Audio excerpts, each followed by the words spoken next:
इस मुआशरे में शुक्र मालिक तूने बेटी दानी की मुझे, इस मुआशरे में शुक्र मालिक तूने बेटी दानी की मुझे। तो बेटियां बाप की तकलीफ को बहुत शिद्दत से महसूस करती हैं। अल्लाह ने बेटी के सीने में बाप के लिए जो मोहब्बत और जज्बे रखे हुए होते हैं वो एहसासात बेटा नहीं रखता जो बेटी रखती है। और सबसे ज्यादा हसासियत बाप के लिए जिस वजूद में होती है मां के बाद, वो बेटी के दिल में और उसके वजूद में होती है।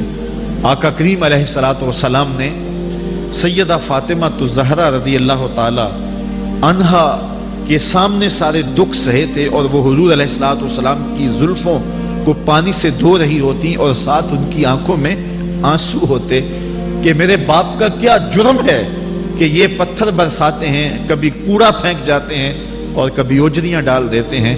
और वो रो भी रही होती और आपके सर अनवर में पानी भी डाल रही होती। आका करीम अपनी बेटी के इस दर्द को, इस करब को महसूस करते और फरमाते बेटी परेशान ना होना, अल्लाह तेरे बाप को सरखुरू करेगा। और फिर सैयदा फातिमा तो ज़हरा रज़ी अल्लाह ताला अन्हा ने वो मनाजर भी देखे। तो मक्की जिंदगी से लेके मदनी जिंदगी तक सैयदा फातिमा तो ज़हरा हुजूर अलैहिस्सलातु वस्सलाम की कुर्बत में रही। जब सैयदना अली मुर्तज़ा रज़ी अल्लाह ताला अन्हो के साथ सैयदा का निकाह हुआ तो कुछ दूर रिहाइश रख दी गई और मेरे आका करीम अलैहिस्सलाम को यह गवारा नहीं था कि मेरी बेटी मुझसे दूर हो। तो फिर उनको जो है वो बिल्कुल करीब लाया गया। और आप जानते हैं कि जहां हुजराते अज़वाजे मुतहरात खत्म होते हैं वही हुजरा फातिमा शुरू होता है। तो हुजूर ने अपनी साहबजादी को बिल्कुल अपनी कुर्बत में रखा।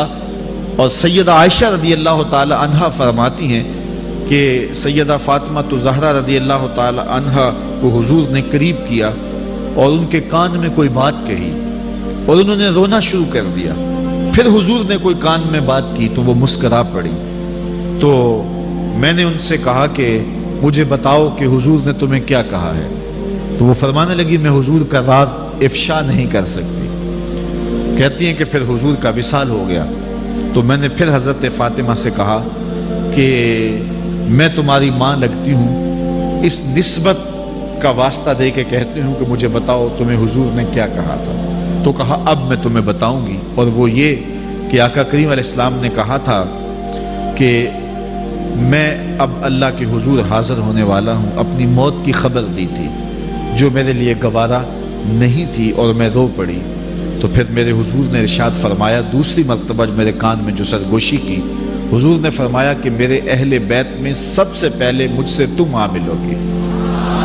तो ये मेरे लिए जो है वो तस्कीन का सबब कि हुजूर उनको सबसे पहले मिलते। और एक और बात मैं बताऊं कि जब हुजूर किसी सफर पे जाते तो सबसे आखिर में हजरत फातिमा को मिलते, बाकी लोगों से मिलते लेकिन आखिर में सैयदा फातिमा को मिलते।